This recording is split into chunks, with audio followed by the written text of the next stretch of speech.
Bonsoir à tous et bienvenue sur Carutera, l'émission qui vous partage les richesses et les cultures de notre bel archipel guadeloupéen. Je suis Géraldine, votre présentatrice. Je suis ravie d'être avec vous ce soir. Mathieu, dis-nous tout. Où nous emmènes-tu ce soir? Alors bonsoir Géraldine, on va partir ce soir dans l'archipel des Saintes et plus précisément à Terre-de-Bas. Super, j'ai hâte. Allons-y.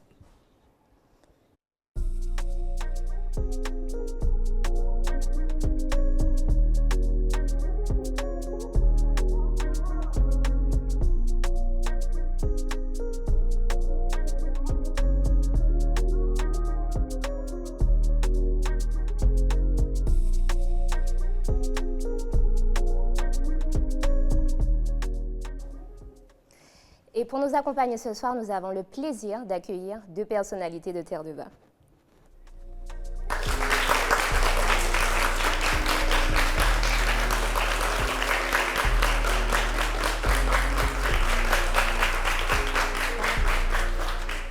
Messieurs, bonsoir. Bonsoir. Merci d'avoir accepté notre invitation. Merci. Et bienvenue sur Carutera. Merci pour votre accueil. Merci. Monsieur Alex Falemi, alors, ex-maire de Terre-de-Bas de 1989 à 2001, comment allez-vous? Ça va. Bien. Plaisir de vous Ça va accueillir comme ce Terre-de-Bas. soir.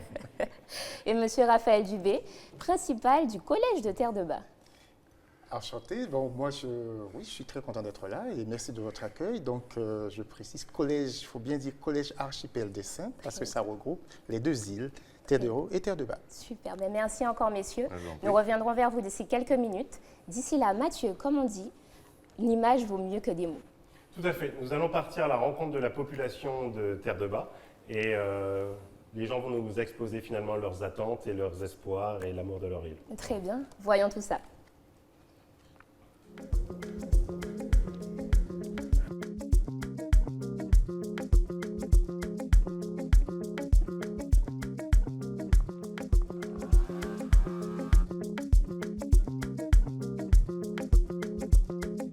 Bonjour tout le monde, nous nous retrouvons actuellement sur l'île de Terre-de-Bas. Nous partons à la découverte de ses paysages, de ses habitants. Nous avons plein de choses à vous raconter et c'est parti sur le moment tout de suite.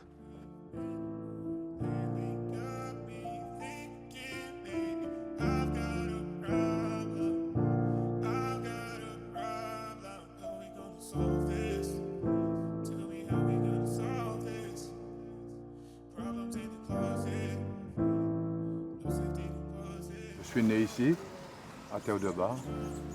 J'ai vécu pas mal d'années ici. J'habite Terre-de-Bas. J'ai toujours habité Terre-de-Bas. Le pays est un pays vieillissant et les jeunes sont partis. Il n'y a plus de jeunes à Terre-de-Bas, ils sont tous partis. J'ai vécu pas mal d'années ici. Ensuite, je suis parti en métropole, comme tous les jeunes. Comme il n'y a pas de boulot, il n'y a pas de boulot pour tout le monde. Donc, on est obligé d'aller voir ailleurs. Les gens d'ici ne font plus d'enfants. Voilà. Un pays sans jeunesse, c'est pas un pays. On est à peine 800 habitants. 800 habitants, et puis c'est quoi des personnes âgées. Hein. Mais j'ai toujours eu l'idée de venir finir ma vie dans ma commune natale. Bon, il y a certaines personnes qui disent « Ah oui, il n'y a rien, il manque ceci, il manque cela ». Mais le calme, ça n'a pas de prix.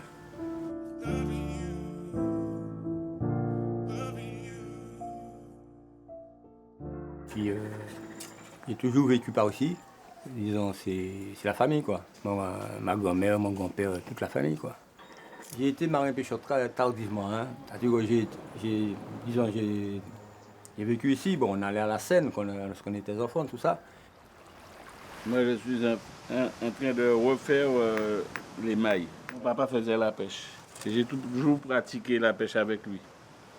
Faire des casiers avec lui, aller à la pêche avec lui quand je ne travaillais pas. Parce que je travaillais pour la commune le matin. Et maintenant, quand je suis à la retraite, bon, j'essaie, disons, d'innover, de faire des petits salacos, des petits casiers. Ça me permet de passer le temps, quoi.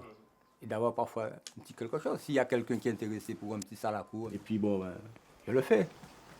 Ça me permet, disons, de passer le temps, de tuer le temps. J'ai un fils je l'ai montré un petit peu. Je ne faisais pas la pêche, mais je l'ai toujours amené à la pêche avec moi. Et maintenant, il a son bateau. Il travaille, il fait la pêche. Je l'ai fait aussi pour lui.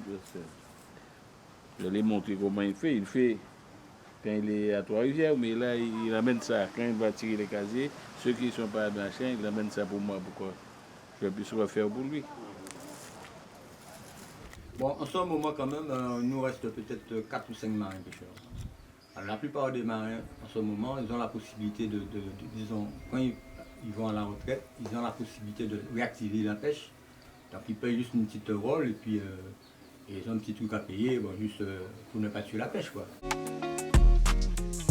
Alors nous quittons la plage de Crantense et nous allons nous diriger vers le restaurant Eugénette qui est juste à côté, juste derrière, parce qu'il se commence à se faire grand faim. Nous allons discuter avec elle et bien sûr manger un morceau.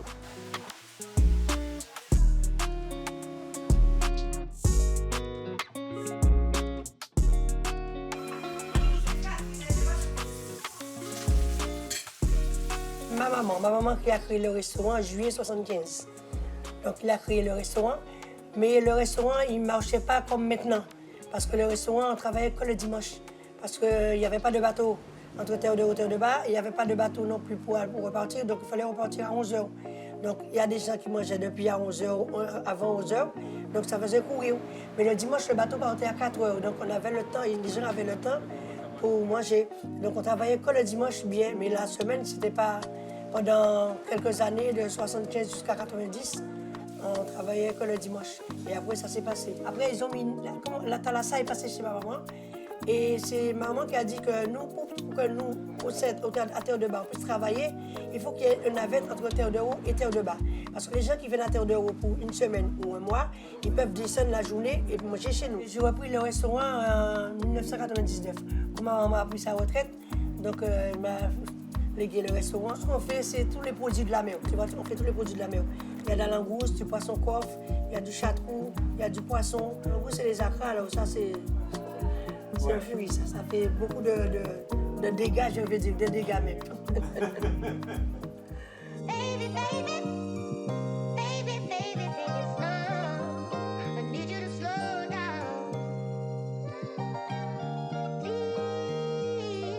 Moi, je préfère rester sur ma terre, voyager. Moi, si tu veux, ben, on peut aller quelque part un jour de l'année comme ça, une semaine ou deux.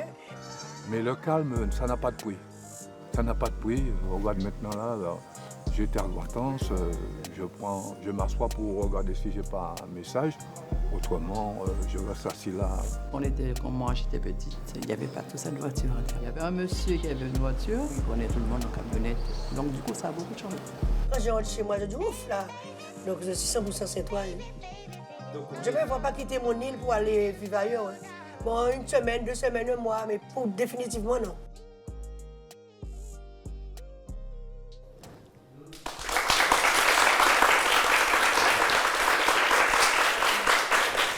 Il faut tuer le temps. Un pays sans jeunesse n'est pas un vrai pays. Messieurs, face à ces mots poignants, quels sont vos premiers retours?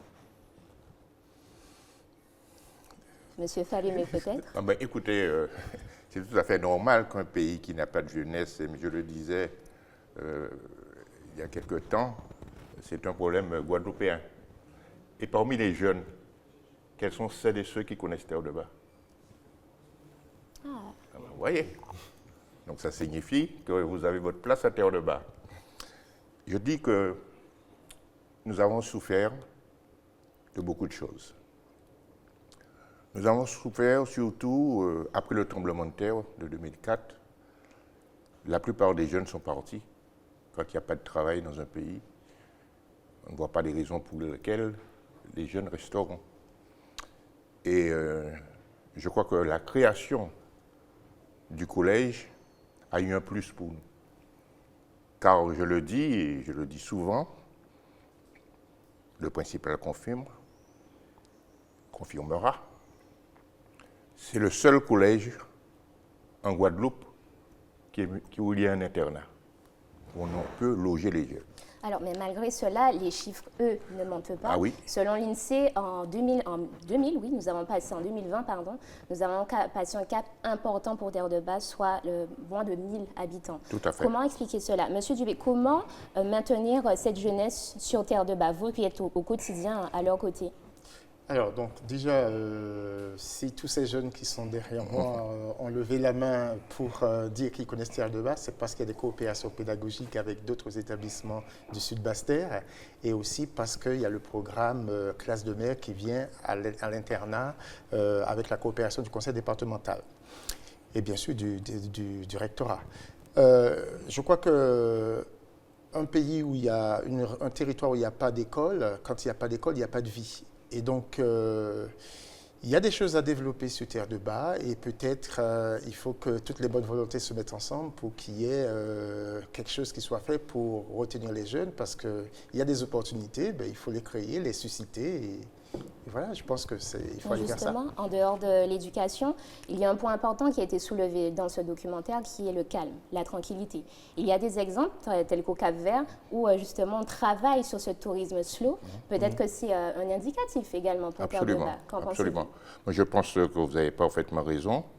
Je crois que quelque part aussi, Terre de Bas peut bénéficier d'un appui touristique. Nous pouvons travailler en coordination avec Terre de Haut. Vous avez entendu le problème de navette qui s'est posé à un certain moment, à tel point que Gaëtane, la fille de Ginette, disait qu'elle avait des difficultés à faire fonctionner son établissement. Je crois que maintenant, avec la circulation entre Terre de Haut et Terre de Bas, nous pouvons bénéficier de l'accueil de Terre de Haut, des gens qui viennent à Terre de Haut et qui veulent passer un moment à Terre de Bas. C'est le calme. Comment justifier un tel écart entre Terre de Haut et Terre de Bas parce qu'on sent l'espoir d'une population qui... Oui, je crois que Terre de Haut a un appui touristique important. La population de Terre de Haut a flambé en quelques années. Celle de Terre de Bas a diminué, au contraire. Et je crois que nous devons travailler en symbiose. J'ai toujours défendu la coordination qui devrait exister entre Terre de Haut et Terre de Bas. Parce que Terre de Bas a un appui important, qui est un tourisme vert. Nous pouvons donc profiter de cela et permettre aux gens qui viennent à Terre de Haut d'aller passer une journée tranquille à Terre de Bas et provoquer et créer ce tourisme vert, je crois, quelque part. Parce que Terre de Bas, je le dis souvent de fois, c'est la seule commune, l'une des rares communes en Guadeloupe où on peut dormir la porte ouverte et les fenêtres ouvertes. C'est le calme, la tranquillité. Dubé, est-ce que ces perspectives sont partagées avec notre jeunesse qui, tôt ou tard, malheureusement, pour les études, doivent quitter Terre de Bas, mais est-ce que durant leur parcours pédagogique, on leur rappelle toutes ces richesses que contient Terre de Bas pour qu'ils puissent revenir? Oui, c'est un petit peu l'objectif du collège, d'être ancré dans son territoire. Et c'est d'ailleurs la raison pour laquelle nous avons mis en place le concept de passeport maritime, où on les apprend à naviguer, qu'ils connaissent, qu'ils apprivoisent la mer, à faire de la voile habitable, à faire du kayak et aussi à protéger le milieu marin, parce que nous avons des coopérations avec des organismes de protection, des associations de protection de l'environnement, et la protection des baleines, la protection des tortues. Donc on a des coopérations avec ces associations qui viennent faire des sensibilisations auprès des élèves et qui leur permettent de découvrir la richesse de leur territoire et d'avoir envie de protéger ce territoire et de partir, mais de revenir. La spécificité aussi de Terre de Bas et de Terre de Haut, c'est que les élèves partent très tôt, après la 3e, puisqu'il n'y a pas de lycée sur place. Et donc il y a tout, effectivement, il y a tout ce travail à faire et en la matière, je ne suis pas décisionnaire, mais je pense que c'est quelque chose qu'il faut tenir compte, que les jeunes partent très tôt et il faut avoir une offre attractive pour leur permettre de revenir et de s'y installer. Voilà. Parce que lorsqu'ils ont connu autre chose ailleurs, c'est compliqué de revenir. Bon, on voit qu'il y a des perspectives pour faire ces jeunes revenir, des perspectives pour faire l'économie fonctionner. Mais Mathieu, je crois que tu es allé à la rencontre aussi d'acteurs de Terre de Bas qui sont également une richesse pour cette île. Tout à fait, on est allé à la rencontre de gens qui font la culture ou l'artisanat de Terre de Bas avec des choses emblématiques comme le Salaco qu'on va découvrir dans le reportage et notamment le collège. On va passer par le collège. Super, allons-y. Le soleil se lève déjà sur Terre de Bas. L'occasion d'aller à la rencontre de ceux qui perpétuent les traditions de l'île. Direction la boutique du Bois d'Inde pour en apprendre plus sur cette plante aux multiples vertus. Nous avons eu, ceci dit, une grosse chance. C'est la chance de vivre à Terre de Bas, où il y a le plus gros gisement de bois d'Inde de la Guadeloupe. Donc je n'ai fait que reprendre une tradition qui était déjà ancrée dans le pays. Mais en général, comme Terre de Bas est très peu peuplée et qu'il commence à y avoir des gens qui s'intéressent à cela, il y a de plus en plus de demandes pour les huiles essentielles. Donc nous avons plus une fonction éducative. Nous montrons aux gens comment se servir de cela. Nos deux enfants travaillent aussi. Une qui est étudiante encore et l'autre qui nous aide. C'est lui qui est maintenant à la boutique. Alors la boutique ce n'est pas un commerce, c'est le lieu d'exposition et de vente de notre production. Terre de Bas, c'est magnifique, mais il y fait très chaud. J'ai besoin d'un bon chapeau. Direction la boutique de Pâquerette qui confectionne de magnifiques salacos qui, j'en suis sûr, sauront me protéger des coups de soleil.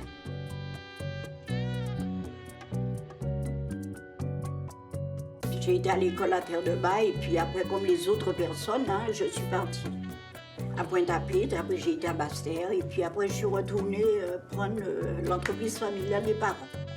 Alors, avant, les pêcheurs, ils portaient le salaco.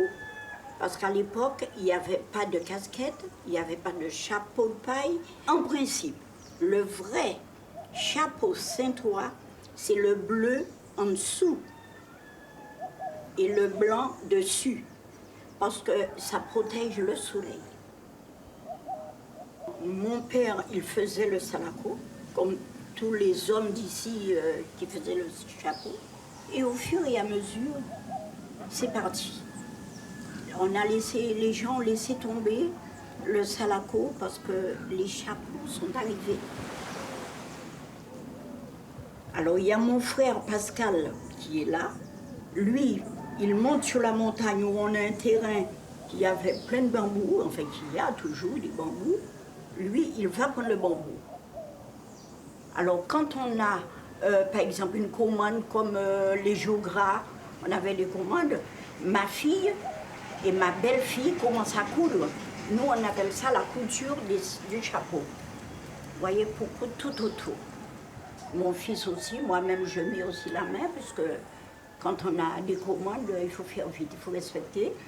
Donc, ma fille, ma belle-fille, mon frère, toute la famille se met à faire à ça. Mais moi, j'aime bien quand les gens viennent, parce qu'on discute, et puis les gens connaissent un petit peu, pour connaître un petit peu l'histoire du salaco. Parce que le salaco sort de Terre de Bas. J'ai entendu dire que non loin de là, il existe un collège avec une quinzaine d'élèves au total. Allons à la rencontre de la jeunesse de l'île et de ceux qui s'en occupent. J'ai fait la maternelle, l'école primaire et après j'ai atterri au collège. Quand je suis arrivé, ils étaient nombreux et au fur et à mesure, l'effectif a baissé pour arriver à 15. Ils ont regroupé 6e, 5e ensemble et 4e, 3e.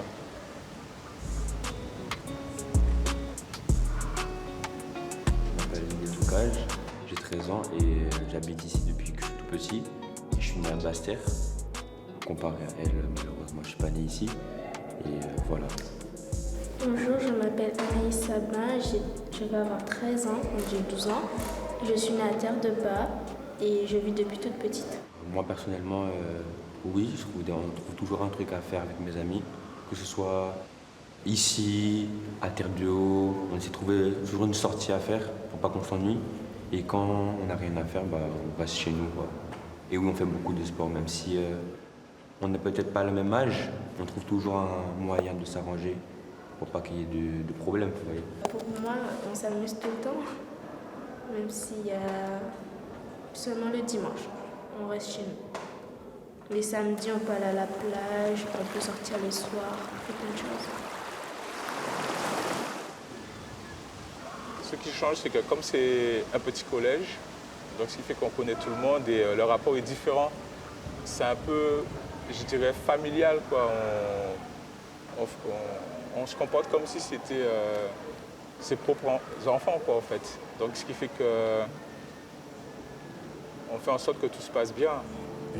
S'il le faut, moi je reste ici toute ma vie. Mais personnellement et professionnellement, peut-être découvrir plus autre chose. Alors, aller en France, peut-être faire des études qui m'intéressent. Et voilà. Sinon, oui, si je peux vivre ma vie ici, je le ferai. Moi aussi, parce que moi je trouve Terre de Bas calme. C'est un endroit qui est très calme.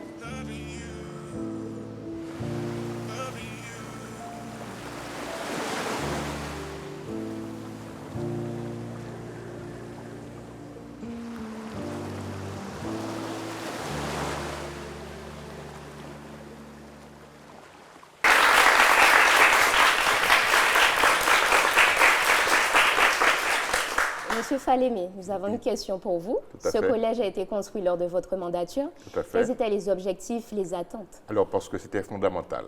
C'était une volonté politique, parce que nous avons trop souffert de voir nos enfants partir depuis la 6e pour aller le plus souvent à Basse-Terre. Et malgré cela, Et- on voit que c'est un très bel édifice, mais à qui fait. peut accueillir Tout jusqu'à à fait. 200, 300 élèves. Oui. Et là, on se retrouve sur une fourchette basse. Très basse, parce qu'il y a aussi le collège de Terre-de-Haut, enfin de Terre-de-Haut, des Saintes aussi, la partie collège à Terre-de-Haut et Terre-de-Bas. La population diminuant, c'est tout à fait normal qu'il y ait moins d'élèves. Mais ça obéit à une volonté politique, et je dirais pourquoi. Je me suis posé 2 questions à mon arrivée en 1989. La première des questions, c'était voir ces enfants partir depuis la 6e pour aller à la Basse-Terre. Et la deuxième volonté politique qui m'a vraiment fait chagriner, c'est quand nous avions une usine de dessalement d'eau de mer qui faisait payer à la population des sommes énormes.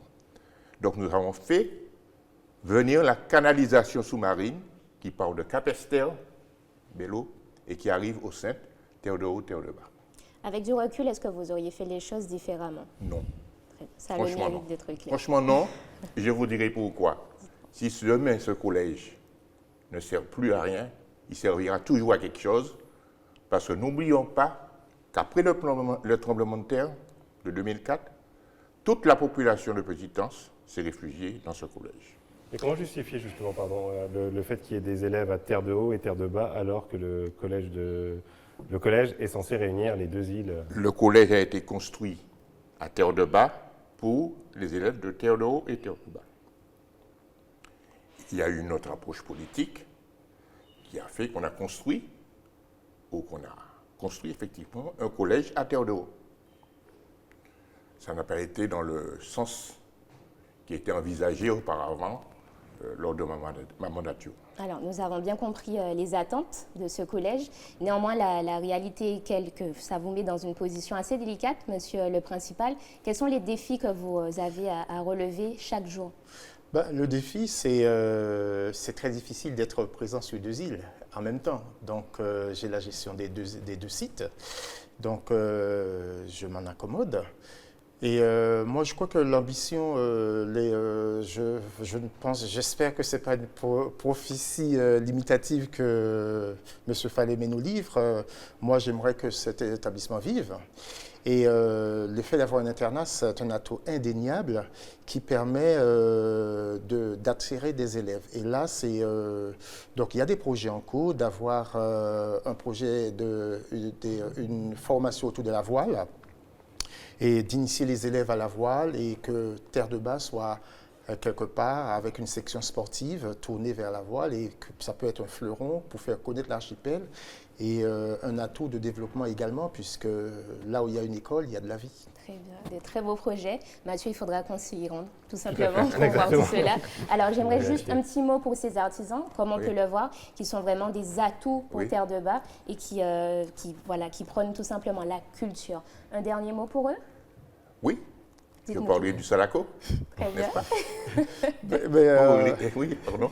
Donc, en fait, moi j'ai vu actuellement, on est en train d'aménager un office de tourisme à l'arrivée à Terre-de-Bas. Je pense que ça, c'est un atout important. Ça pourra mettre en valeur les artisans qui, au quotidien, essaient d'attirer des personnes pour mieux connaître le terroir de Terre-de-Bas. C'est une très belle idée. Alors, messieurs... Vous connaissez l'histoire du Salako? Je pense qu'on échangera dessus tout à l'heure. Qu'en pensez-vous? D'accord, mais tout à fait, à votre disposition. Puisqu'on arrive déjà au terme de cette émission, messieurs, merci d'avoir accepté notre invitation encore une fois. On a pour coutume sur Kawi-Terra de clôturer l'émission avec un dernier mot pour la jeunesse, puisque comme vous pouvez le voir, notre public est majoritairement jeune. Oui. Donc, étant donné que, effectivement, comme vous avez pu le dire, M. Salémé, la situation de Terre de Bas représente aussi la situation de la Guadeloupe. Toutefois, quel est le mot, le conseil pour cette jeunesse qui veut faire avancer la Guadeloupe, malgré tous ces défis? Travailler beaucoup. Travailler, M. Dulé. Oser prendre l'initiative.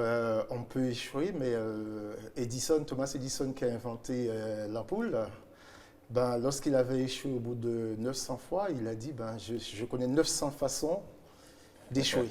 Donc au final, on a cet éclairage sur ce plateau et dans nos maisons. Travailler, essayer, ce sont les mots de la fin. Merci de nous avoir suivis pour cette émission et je vous dis à très vite.